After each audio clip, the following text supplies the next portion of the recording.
Yesterday, you could say there was a huge bombshell USCIS has dropped pertaining to adjustments of status, green card, and all of those things. So I'm going to walk you through exactly who this change hits, because this one is not just an abstract policy. This is about real people with real cases open right now.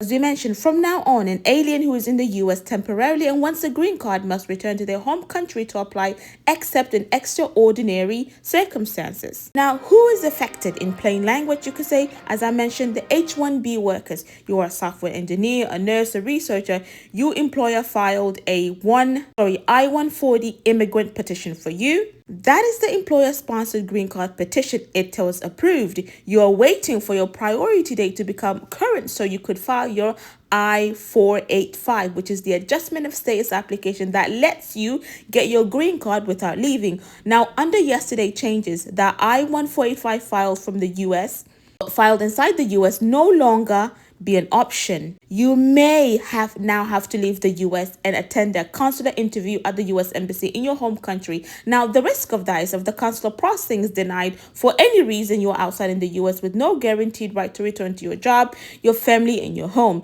And then we're going to talk about the F1 student on the OPT or STEM OPT.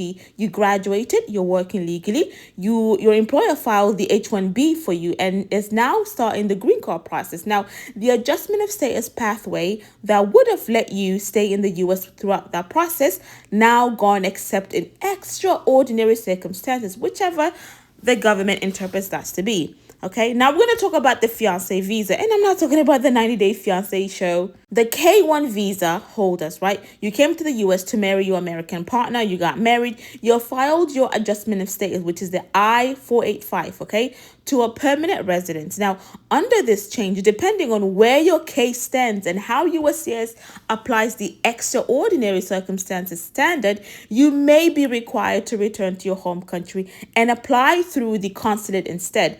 I'm saying may because every case is different, and depending on what stage your case is on, I would never want to come on here and fearmonger you into, being too scared.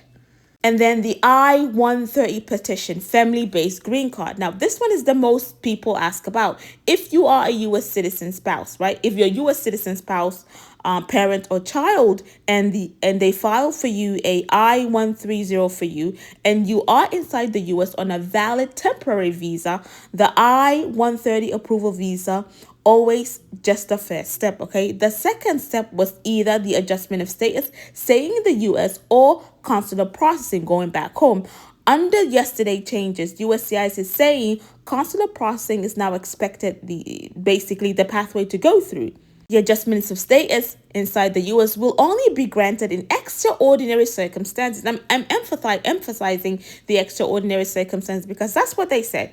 Don't know what that really implies, but that's what the government is saying. Now, immigration attorneys are urgently advising anyone with an approval of the I-130 and a pending I-45, which is the adjustment of status, to contact their attorney immediately to understand how this basically affects their specific case. Now, who is not affected, right? This is very important.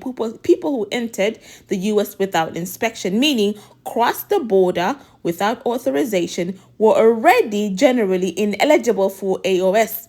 Okay, in most cases, this change primarily affects people who came here legally on temporary visa and are trying to become permanent resident. Now, what you should do if this is going to affect you right now is contact an immigration attorney this week, not next month, not this week. Do not file anything new without a legal advice if that's something you're able to afford. If you have a pending I-45 already filed, it is unclear how this, USCIS will treat those pending applications. That guidance has not been issued yet. An attorney can help you understand where your specific case stands under the new policy. Now, if there's anything new that we find out about the extraordinary circumstances USCIS has said, then I will let you know in our upcoming immigration episodes. Until next time, I hope you found this a little bit more informative and see how does it affect you. If you haven't clicked that notification bell to receive all of our new episodes and everything we post, please do so. If you haven't subscribed, do that as well. Until next time, assalamu alaikum. Bye.